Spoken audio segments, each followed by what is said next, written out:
Okay, lesson 61 is using letters to identify geometric figures. So I have a triangle and I've labeled it with A, B, and C. And I can call this triangle ABC, or I can call it BCA, or CAB, or ACB, or BAC, or CBA. That triangle could have 6 different names and all of them would be correct. So when I'm writing it, I look at the letters and I write the little triangle sign in front of it, or I can just write the word triangle. So all of those would be a way to name this geometric figure. Remember that points or vertices or vertex. So if I have 1 point, it's a vertex. If I have more than 1 point, it's vertices. So this triangle has 3 vertices. There is vertex A. Okay, that makes sense. All right. Now I have a quadrilateral, actually a rectangle. So it's both things. And I have to pick one and go in that order. So if I start with A, I can either say rectangle A, B, C, D, or I can say rectangle A, D, C, B. But I cannot say rectangle A, C, B, D. You have to go around in order. It didn't matter with triangles because there's only 3 of them. So no matter which way I went, it was in order.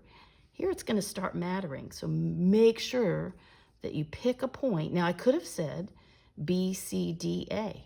As long as I go in the right order, it doesn't matter where I start. Does that make sense?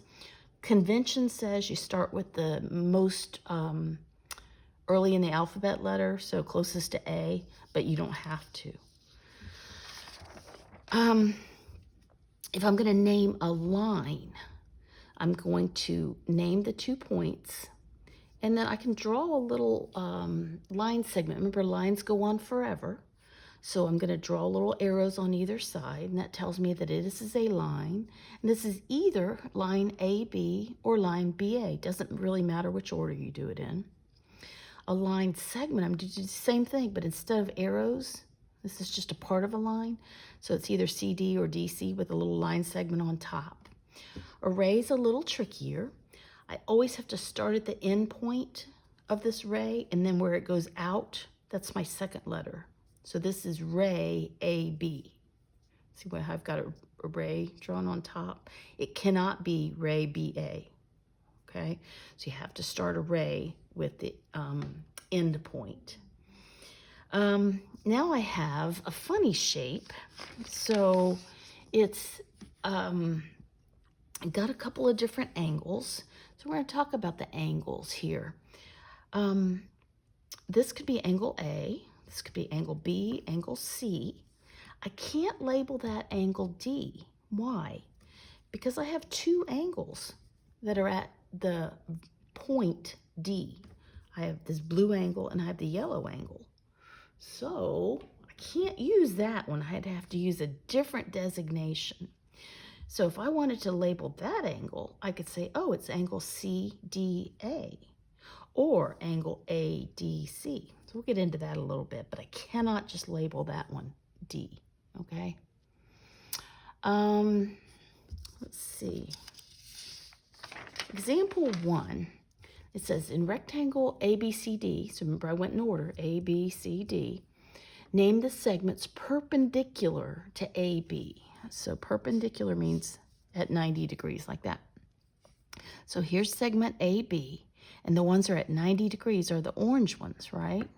So perpendicular segments would be, let's go this way, so BC, and it could be CB. And then AD, or DA. Those are both perpendicular. Parallel, so they say, name the parallel segments. So I know the greens are parallel because they're never going to meet, right? So DC is parallel to AB. And then I could also write it BA and CD, couldn't I? Okay. Example 2, I have a line, And it says the length of segment PQ is 3 centimeters. So this part right here is 3 centimeters. I know the whole thing, PR, so from here to here, is 8 centimeters. And they want to know how long this segment is. Well, if this is 3 centimeters and this is 8 centimeters, how big is that going to be? 8 minus 3, right? So this is my PR. This is my PQ. And this is my QR. It's going to be 5 centimeters because 3 plus 5 equals 8, right? Does that make sense? I was going to try to draw it underneath, but I realized that might be an easier way to draw it. So I could kind of separate it. It's still one line, but in my mind, I just wanted you to be able to see how you compare the lengths of the segments. But I know that 3 centimeters plus 5 centimeters equals a total of 8 centimeters.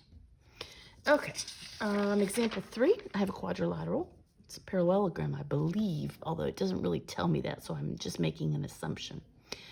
It tells me that angle S here is an acute angle, so it's less than 90 degrees. Name another acute angle, so less than 90. So that one's definitely, because there's 90 degrees more or less right there, right? So that one's bigger. That one's bigger, so that one's smaller than 90. So angle Q is also acute. Okay. I can also name angle S TSR. So that vertex at the center of the angle you're talking about is always in the middle. I could name it RST. So those are 3 different names for that same angle right there. Okay.